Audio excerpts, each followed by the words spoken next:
Hi, this is Pastor Peter. Today we are at Micah chapter 7. It's the last chapter of our study, the book of Micah. The title is Future is Here. The future is here. So as we saw in chapter 6, God's final instruction given to us was to live humbly with God, to ask for and receive God's mercifulness in every day of our lives, and to do what we can to bring about God's sense of justice, which we learned is really about the people, lifting up the people of God to live as a beloved community of God. All of that God has taught us in chapter 6 is not really just because it's the right thing to do or because God just simply told us to live like this. But I think it's because this is what God promised for our future. This is the future that God promised for us. In other words, God promises certain future for his people, and how he wants his people to live in the present is so that they can start entering into that future that was promised. Future that's promised, but we can begin to enter into it in the present time. And for us, it makes even more sense because the future is here through Jesus Christ, who has come to be our Savior. Well, look at Micah.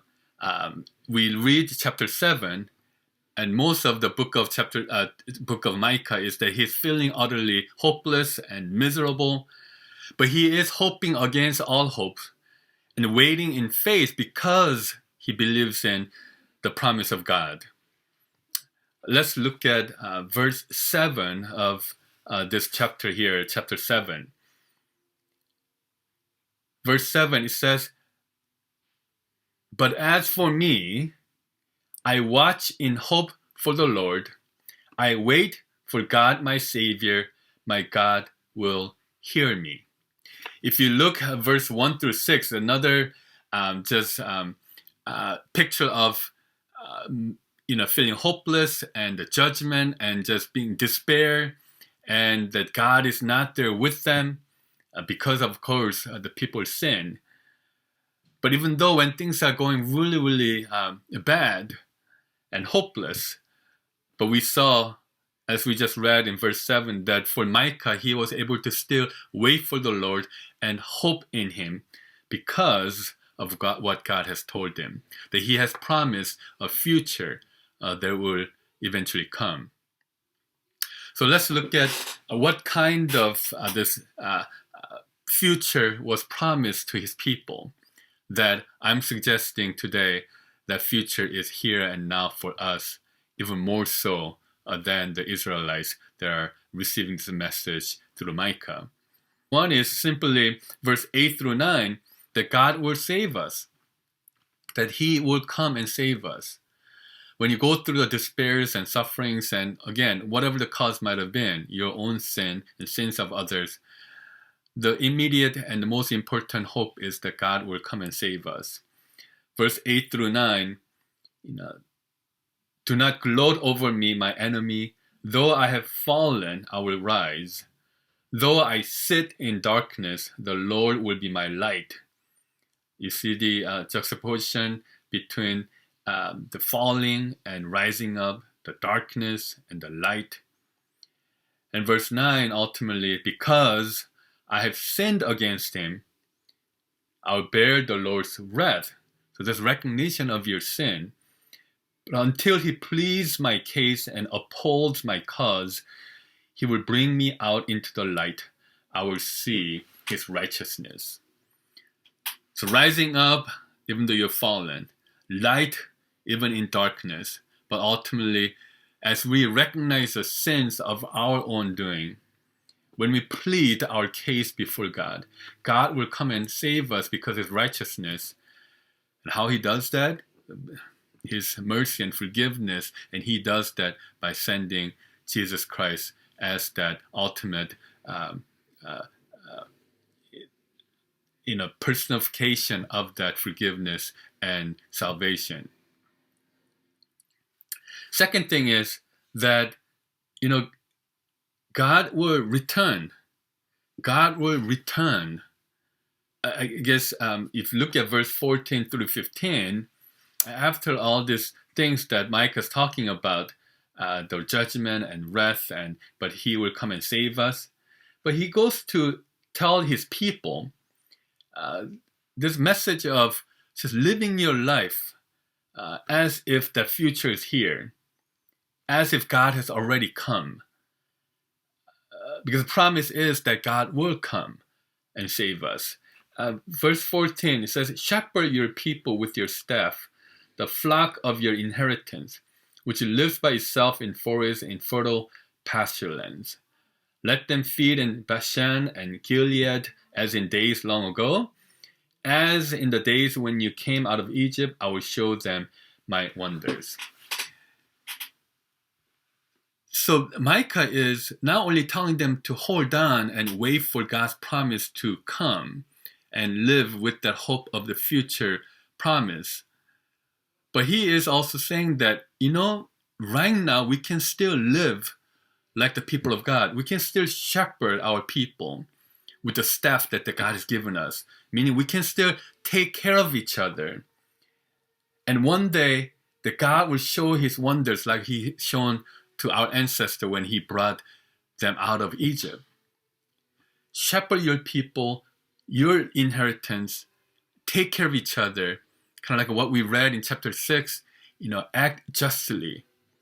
Even though you feel like the life is not fair, life is not just, life is not righteous, but you can act justly and lift up the people of God to live as a beloved people of God in a community of God. We can still take care of each other and shepherd one another because God will come.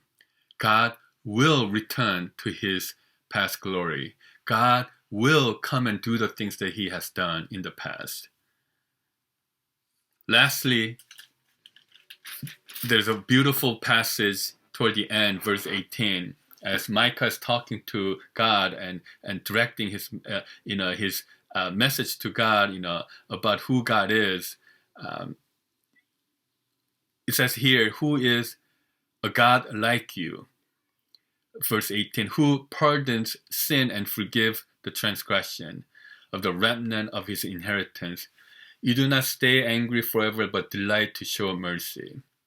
You will again have compassion on us." Right? Who is God like you, who will pardon sin and forgive our transgressions, and who will not stay angry forever, but delight in showing mercy? This image of God's mercifulness, that ultimately, all of this message we've heard in Micah, God is ultimately about his mercy. God's ultimately wanting to give us his mercy so to save us and to bring us to be the people of God. So here, putting it together, this image of God's salvation through our forgiveness, as we recognize the forgiveness of recognizing the sinfulness of our lives, as Micah did, and the image of God will return to his and do the things that he has done in the past, and this ultimately that God is God of mercy.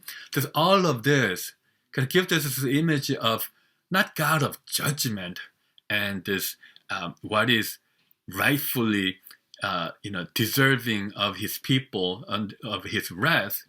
But all of that is to show us that one day God will come as our Savior, that God will come and bring us about this righteousness and justice, which is his people will live finally as his beloved community, right? Where you take care of each other, you shepherd one another, that there's no more unfairness and abuse and taking advantage of each other, a kind of sin that we have committed in the past.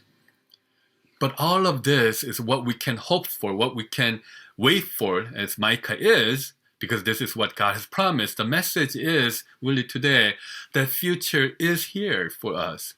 The future is here. So here's a message for us, the final message, that that there is a better future promised for us. And yes, it will come ultimately, completely, when the time comes when Jesus fully reigns over our lives and this earth. But that future is also here for us.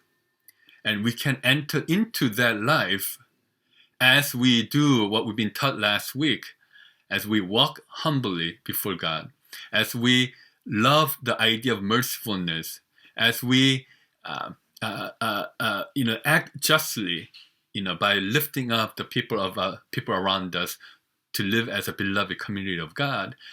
We do that because the future that God promised is available for us here and now, right?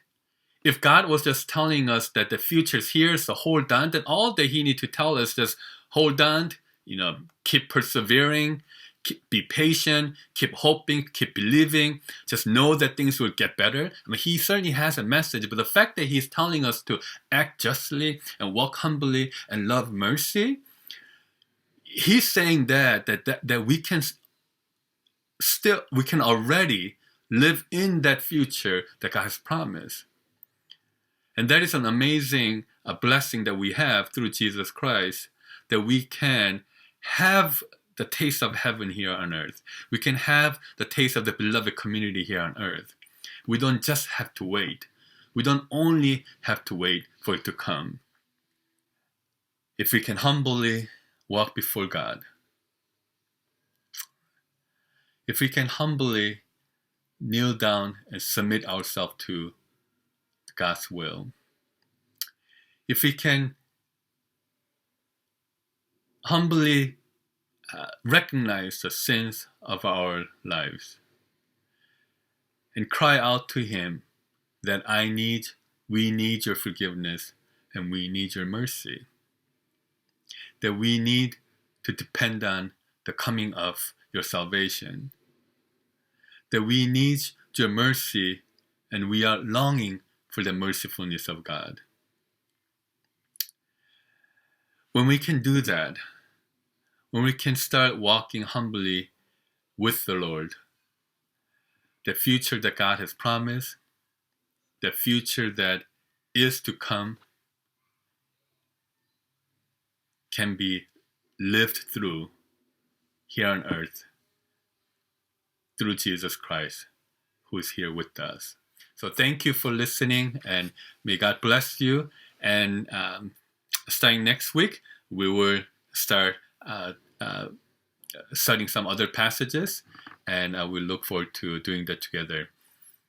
Take care now. Bye.